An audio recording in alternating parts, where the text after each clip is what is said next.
देख रहे हैं टीवी भारत और हमारे साथ अभी एक्सक्लूसिव बातचीत में मौजूद हैं उत्तराखंड के पूर्व मुख्यमंत्री हरीश रावत जी। हरीश रावत जी, लगातार आप प्रदेश का दौरा कर रहे हैं, क्या डबल इंजन की सरकार इस बार पहिए थमेंगे?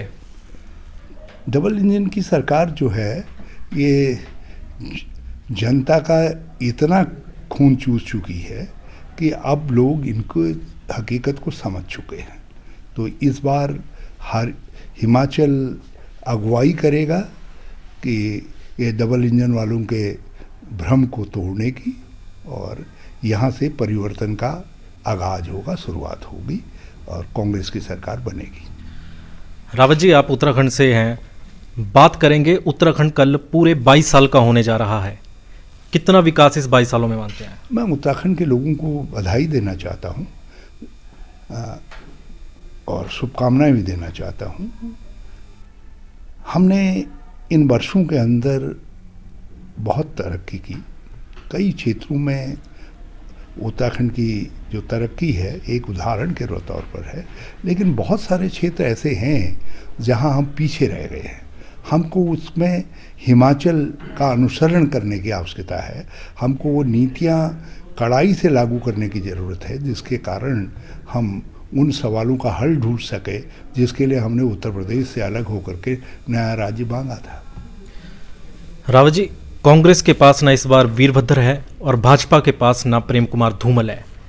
क्या लगता है सर, चुनाव कौन आगे कैसे जाएगी कांग्रेस? देखिए, वीरभद्र सिंह जी तो हमारे एक सामूहिक विश्वास के प्रतीक भी थे और आज प्रेरणा के स्वरूप भी है, और उसे बिल्कुल साफ दिखाई दे रहा है कि जिस तरीके की एकजुटता हिमाचल कांग्रेस में है, और हिमाचल के लोग भी कांग्रेस के लोगों में या कांग्रेस के झंडे में आज वीरभद्र सिंह को देख रहे हैं और लोग कांग्रेस को वोट देना चाहते हैं। एक बड़े कारक हैं कांग्रेस की जीत की ओर जो बढ़ रही है, उसमें वीरभद्र सिंह जी की स्मृतियाँ जो है। लेकिन जिस तरीके का व्यवहार लोगों में जो मैंने यहाँ सुना है धूमल साहब के साथ हुआ है, वो चिंतनीय है। आप बदला लेने के लिए धूमल जी से बदला लेते लेते भाजपा के कुछ नेता जो है, लगता है मुझे कि भाजपा से बदला ले चुके। हिमाचल में भाजपा ने यूनिफॉर्म सिविल कोड की बात की है, उत्तराखंड में इसका प्रपोजल भेजा गया है, कितना सही मानते हैं? देखिए, उत्तराखंड की जो भौगोलिक स्थिति है वो उत्तर प्रदेश के साथ मिली हुई है, और साथ ही चुनाव होते हैं। वहाँ की जो राजनीति होती है, वहाँ का जो कम्युनल एजेंडा था, उसने उत्तराखंड को प्रभावित कर दिया, और लास्ट में एक झूठ बोल करके उसके गर्व से वहाँ ये आज की जो भाजपा सरकार है वो पैदा हुई, झूठ के गर्व से जो है। लेकिन हिमाचल में बिल्कुल विपरीत स्थितियाँ हैं। यहाँ लोगों के स्थानीय सवाल प्रमुख हैं। यहाँ सवाल लोगों का है एम्प्लॉयमेंट का, यहाँ महंगाई का सवाल है, यहाँ लोगों के सामने जो है ओल्ड पेंशन स्कीम का मामला है, लोगों के सामने इस बात का है कि हमारी सड़कों की बदहाली क्यों हुई, हमारे सेब और किन्नू के हमको उचित दाम क्यों नहीं मिल रहे हैं, हमारे पैकेजिंग मटेरियल पर इतना क्यों आपने जो है जीएसटी बढ़ा दिया।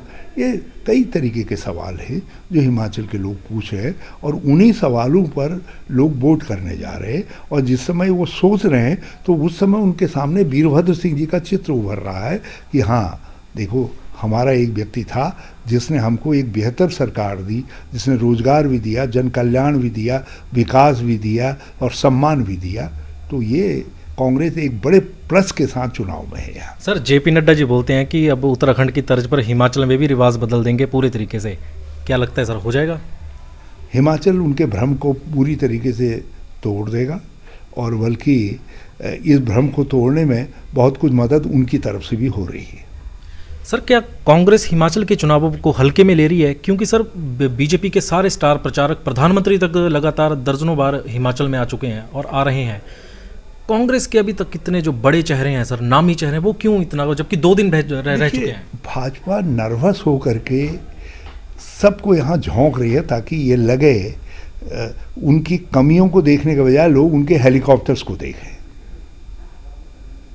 और हम जनता के सवालों पर बातचीत कर रहे हैं प्रियंका जी उस पर बात कर रही है, खरगे जी उस पर बात करने आ रहे हैं, हरीश रावत उस पर बात कर रहा है, राजीव शुक्ला उस पर बात कर रहे हैं। फिर हमारा सौभाग्य है भाजपा के पास कोई नामचीन नेता हिमाचल का नहीं है जिस पर विश्वास करके लोग वोट कर सकें, और हमारे पास हर जिले के अंदर एक ऐसा नामचीन नेता है, एक दो जो है जिन पर विश्वास करके लोग वोट डाल रहे हैं।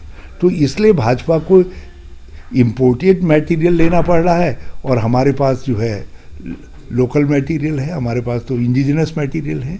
हमारे नेतागण जो है अपने आप में देखा, राजेश है, रामलाल है, दूसरे हैं, सब लोग ये बम्बे। सर सीएम का चेहरा क्या लगता है सर, कांग्रेस कब तक? हमारी परंपरा है, बहुत स्थापित परंपरा है, जहाँ हमारे मुख्यमंत्री होते हैं वही हमारा नेतृत्व करते हैं चुनाव में, और जहाँ मुख्यमंत्री नहीं है तो नए विधायक चुन करके आते हैं, वो उनके परामर्श से जो है नेतृत्व का चयन होता है। सर अंतिम प्रश्न करेंगे कि उत्तराखंड में कितनी बड़ी त्रासदी आई थी जिसने पूरे देश विदेश को हिलाकर रख दिया था। उत्तराखंड में अगर फिर से आती है तो उत्तराखंड कितना तैयार है? हमने उसके लिए जो कदम उठाए, क्योंकि सारे जितने रिकंस्ट्रक्शन रिहेबिलिटेशन के काम हुए हमारी सरकार के वक्त में हुए, एक भी पुनर्वास का मामला नहीं है। इतनी बड़ी त्रासदी, 90% भूभाग में जहाँ हुआ था, हज़ारों लोग मर गए थे, कभी कहीं से सवाल नहीं उठा, हमने वो सारे हल किए। रिकंस्ट्रक्शन के मामले में हमने 1.5 साल के अंदर सब चीज़ें रिकंस्ट्रक्ट की, जिसमें अर्थव्यवस्था भी है, जिसमें रोजगार भी है, जिसमें पर्यटन भी है, वो सब चीज़ें रिकंस्ट्रक्शन हुई। 4 धाम यात्रा भी को निरंतरता भी प्रदान की, और आज जो है लीप एंड बाउंड जो है हमारी 4 धाम यात्रा आगे बढ़ रही है। तो हमने उस समय उसके लिए तंत्र भी खड़ा किया। हमारी SDRF आज NDRF के मुकाबले में खड़ी है। हमने उसके लिए मतलब -10 डिग्री सेंटीग्रेड में भी काम करने का उदाहरण प्रस्तुत किया, और उसके लिए जो तरीके अपनाए आज वो हमको मदद कर रहे हैं आगे ऐसी स्थितियों का सामना करने के लिए जो है। ये थे हमारे साथ मौजूद उत्तराखंड के पूर्व मुख्यमंत्री हरीश रावत जी। ETV भारत के लिए बिलासपुर से शुभम राही।